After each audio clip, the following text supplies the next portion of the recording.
Oi, gente querida, tudo bem com vocês? O vídeo de hoje, gente, é um vídeo que também eu estou fazendo para responder a muitas pessoas.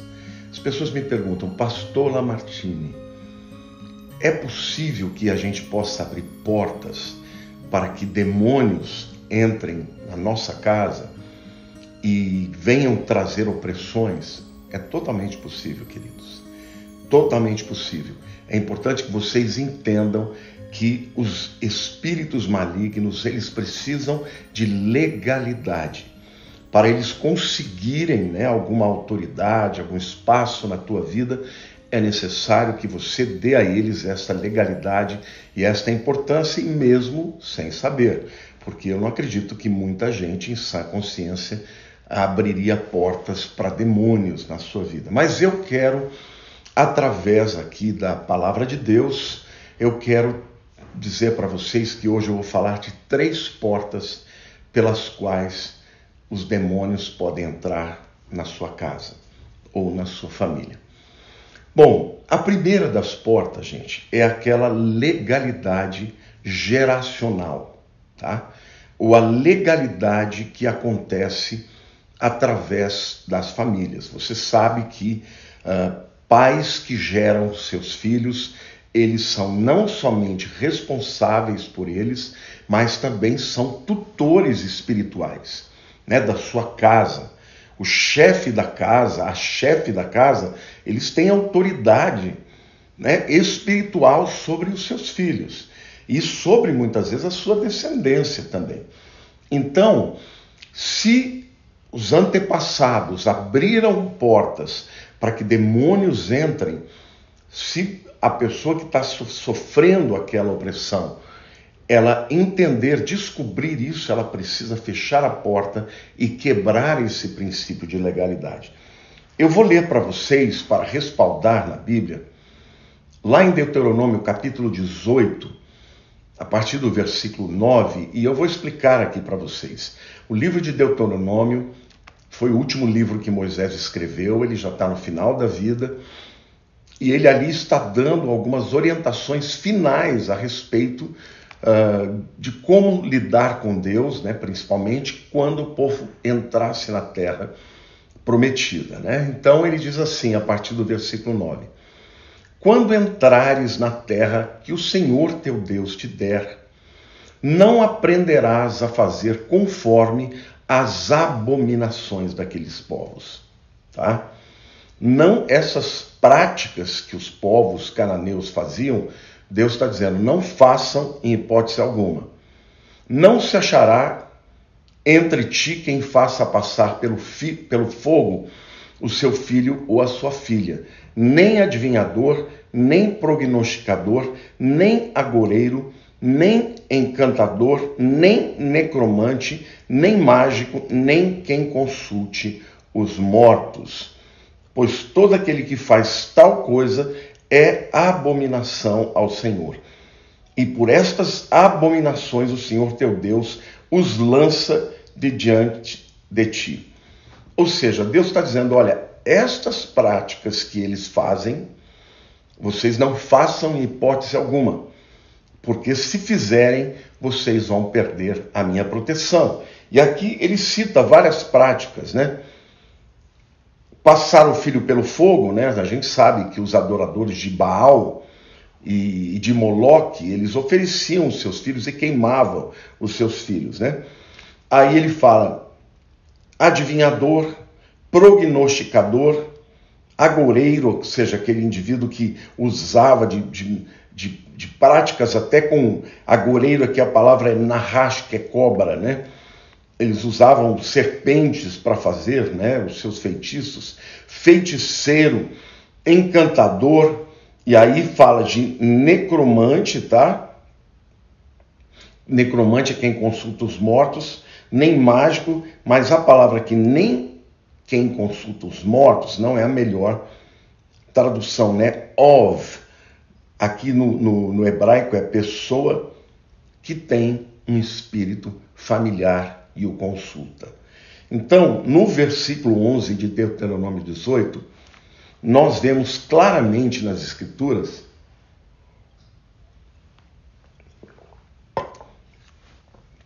que existem espíritos que acompanham famílias de geração para geração.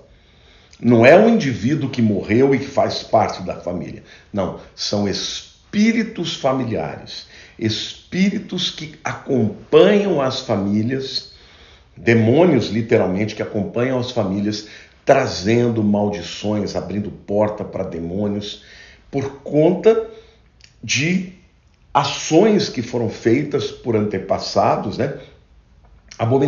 Abomináveis a Deus.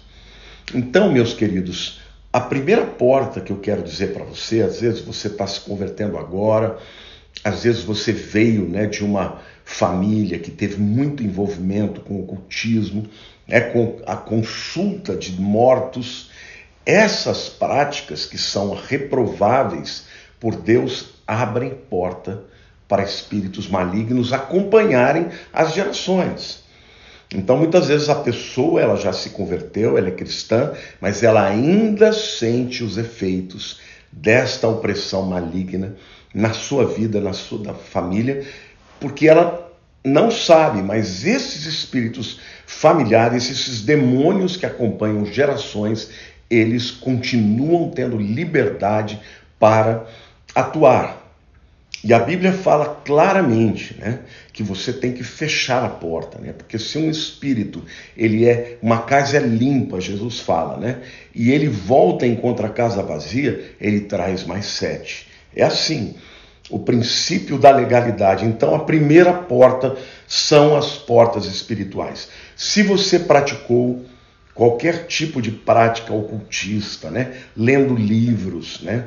De necromancia, de mágica, né? De leitura de carta, de tarô, dessas práticas todas do ocultismo, você precisa fechar essa porta, porque senão ela ficará aberta para que os demônios venham e te oprimam e oprimam a sua família e continuem por gerações.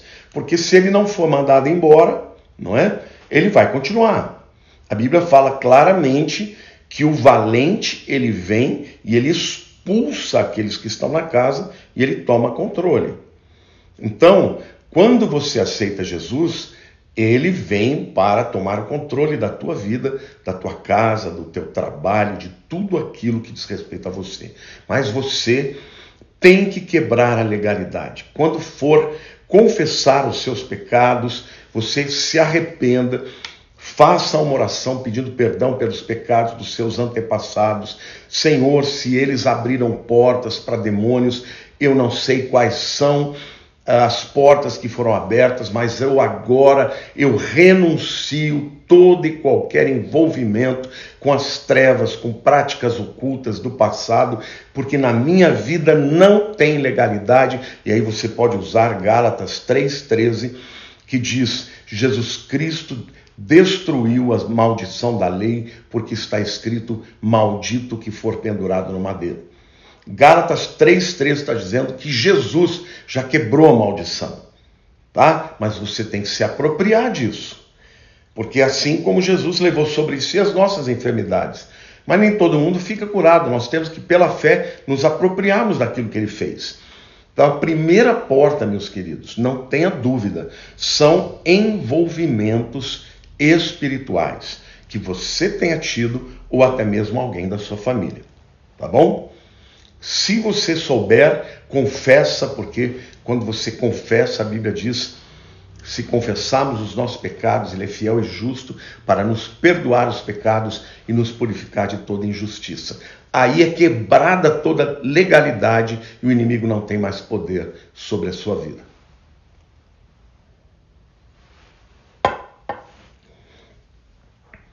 Bom, queridos, eu quero falar de uma segunda porta, que é uma porta que muitas vezes os próprios cristãos abrem para os demônios, né?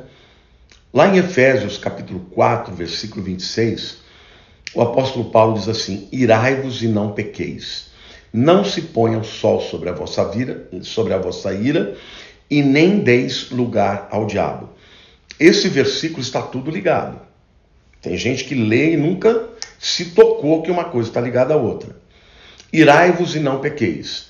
Obviamente, o que o apóstolo Paulo não está dizendo, olha, fiquem irados. Não, ele está dizendo assim, olha, a ira pode acontecer, mas se acontecer, não permita que esta ira se torne pecaminosa. Ou seja, quando você fica indignado contra o pecado, a indignação, por exemplo, que Jesus teve quando ele chegou no templo e viu aquela vendilhança e ele ficou indignado e saiu chicoteando, Jesus não pecou, obviamente, porque o motivo da sua indignação e da sua ira era santo. Então existe uma ira santa, que é aquela ira que vem por conta da injustiça para os pequeninos, da injustiça contra alguém e, sobretudo, da injustiça e da afronta contra Deus. Esta ira, ela é santa, ela não é pecaminosa. Então, Paulo está dizendo, olha, se houver ira, que ela seja santa, que ela não seja pecaminosa. Em segundo lugar, ele diz que a ira, ela nunca deve ser prolongada. Não se ponha o sol sobre a vossa ira, significa não vá dormir com ira para amanhecer com ira. Porque a ira, gente, ela pode dar lugar ao diabo. Ele diz, não se põe o sol sobre a vossa ira e nem deis lugar ao diabo. Lá em Hebreus capítulo 12 fala também de pessoas que podem cair da graça por causa de raiz de amargura. Então, gente, a segunda porta que você pode abrir para os demônios na sua vida, na sua casa, na sua família, é literalmente a ira e a falta de perdão. Ressentimento, aquela coisa que você guarda, que você não leva adiante. Por exemplo, o marido brigou com a mulher e aí ele fica magoado, ou então ela fica magoada, não perdoa. Aquilo vai se tornando uma raiz de amargura, aquilo vai se tornando um ódio contido, uma raiva. Isto abre porta para demônios. E quando Paulo fala nem deis lugar ao diabo, ele usa uma palavra no grego que é topos, que é a palavra, por exemplo, que originou o nosso vocábulo topografia, que significa lugar físico. Queridos, sabe aquela mágoa, aquela dor, aquela raiva? Quem está ali fustigando, alimentando é o próprio demônio. Então saiba que se você não quer a atuação de demônios na sua mente, nos seus relacionamentos, você tem que perdoar. Não pode haver a ira. Porque assim como o amor é a essência de Deus, Deus é amor, então quando você ama, você atrai a presença de Deus. Quando você odeia ou quando você tem ira, você atrai a presença de demônios. Então, pessoas que andam iradas, que andam com ódio, são pessoas que têm demônios atuando na sua vida, na tua casa, nos seus relacionamentos e daí por diante. Então, a segunda porta, meus queridos, que pode, e não só pode, como abre porta para demônios na sua vida, na tua casa, na tua família, é viver uma vida de ódio ou de ira prolongada. Satanás, ele está à procura de legalidade. E a legalidade que ele tem para entrar na tua alma, para oprimir a tua alma, é o ódio, é o ressentimento, é a raiz de amargura, e ele vai se alojando ali até que ele te domina completamente e te leva a cair da graça. Cuidado, não permita que ele faça isso na tua vida.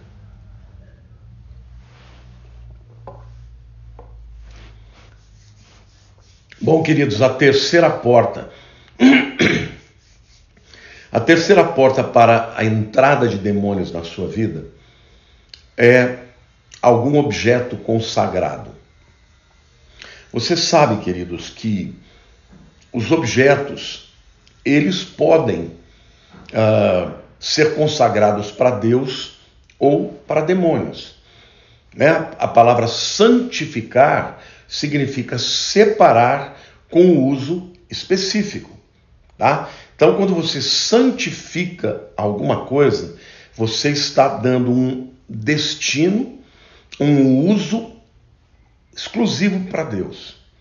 Então, por exemplo, você santifica o teu dízimo e as suas primícias. A Bíblia diz que quando eu ofereço a minha oferta para Deus, e eu a consagro, Deus toma aquilo e por causa daquela oferta de primícia, ele consagra todo o resto. E o que Deus consagra é dele e ninguém toca. O maligno não toca. Agora, qual é o oposto de consagrar? Alguém vai dizer, não, o oposto de consagrar é desecrate, né? É profanar, né? No inglês é desecrate, que é consecrate e desecrate, é o mesmo vocábulo, só muda o prefixo, né? No português é consagrar e profanar. Quando você profana, é quando você dá aquele destino para demônios.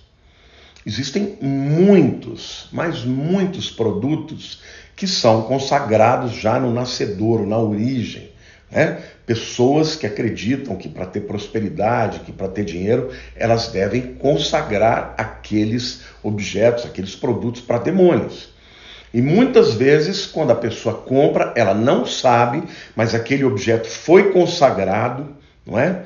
Às vezes até com cerimônias onde há derramamento de sangue, né? De animais. E aí, então, os demônios passam a ter direito sobre aquele objeto. Na hora que você traz para a tua casa, obviamente, os demônios podem vir juntos. Ah, então, pastor, como é que eu faço? Né? Eu não tenho como. Por que a Bíblia diz, por exemplo, para você orar pelos alimentos?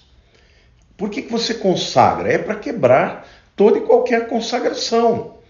Né? Camarada lá no seu batedouro, isso era muito comum na época do início do cristianismo, né? E até as pessoas discutiram se podiam comer carnes sacrificadas a ídolo ou não. O apóstolo Paulo fala, se você orar e consagrar, está tudo certo. Deus quebra toda a consagração. Mas você tem que orar e consagrar a tua casa, ungir e dizer, Senhor, tudo aquilo que entrar aqui é teu, está consagrado, está quebrado qualquer tipo de ligação com demônios, com falsos deuses. Quando você faz isso, você quebra a legalidade e, obviamente, o espírito não permanece ali. Agora, se você traz um objeto para a tua casa, um objeto que ele é claramente consagrado, tá? Ah, é um elefante que você trouxe lá da Índia. O elefante lá é um deus Ganesh. É óbvio que você vai trazer os espíritos que estão ali, não é? Às vezes são quadros famosos que a gente sabe que já foram consagrados, né? Para espíritos malignos, para outros seres e entidades. Os objetos, eles podem sim trazer demônios para a vida das pessoas, para dentro das casas. Saibam elas ou não saibam. Então, se você estiver sentindo opressão, ore a Deus, peça discernimento que o Espírito pode te revelar. Se ele não te revelar, ele te dá autoridade para que você quebre toda e qualquer consagração que tenha sido feita em algum objeto que você não tem conhecimento. Agora, se você tem conhecimento e você sabe que aquele objeto está ligado a algum tipo de culto, a algum tipo de prática abominável a Deus, você não pode ter isso na sua casa, tá? Porque tudo aquilo que Deus ele diz que não é para estar no meio do povo, traz maldição. Vocês se lembram, né, de Acã, quando o povo de Israel venceu Jericó, ele levou a capa do rei e escondeu, e aquilo se tornou um objeto de maldição a ponto de Israel, quando foi para a Segunda Guerra, que era uma cidadezinha pequenininha de Ai, que eles venciam, com o pé nas costas eles perderam. Por quê? Por causa daquela maldição que estava em cima daqueles utensílios que ele trazia, que ele trouxe escondido, e isso foi uma legalidade para que os demônios atrapalhassem a Israel. Bom, queridos, 3 portas por onde o demônio pode entrar na tua vida. A primeira delas, através das gerações, com espíritos familiares. Eles não vão embora se você não mandar. Então, por isso que eu digo, toda pessoa que se converte deve fazer uma oração de renúncia, quebrando todo e qualquer vínculo e fechando a porta da sua casa, dizendo, você não é bem-vindo, você não tem autoridade, Este lugar nós consagramos ao nosso Deus. É lugar de adoração, e tudo que você consagra para Deus, ele toma posse, é dele, e o que é dele, o maligno não entra. Segundo motivo para ele entrar, uma porta na alma, que é raiz de amargura, ira, ódio. Separa o teu coração disso. Perdoe, ame, adore ao Senhor, alegre, deixe ir. Esquece as coisas que ficam para trás, porque a ira é uma porta para os demônios entrarem na sua alma e dominar a sua mente. E por último lugar, os objetos consagrados. Consagrar significa dar um destino único e exclusivo. Quando você santifica algo para Deus, Deus toma para si. Da mesma forma, aqueles que consagram para os seus espíritos e demônios, os demônios também tomam aquele objeto para si. E quando alguém traz aquele objeto para dentro da sua casa, pode trazer com isso também os demônios. Bom, queridos, eu espero que você tenha gostado desse vídeo, que você possa compartilhá-lo para que muita gente receba estes ensinamentos e possa dar um fim, e fechar as portas para os demônios. Deus te abençoe, amo você, um beijo no seu coração.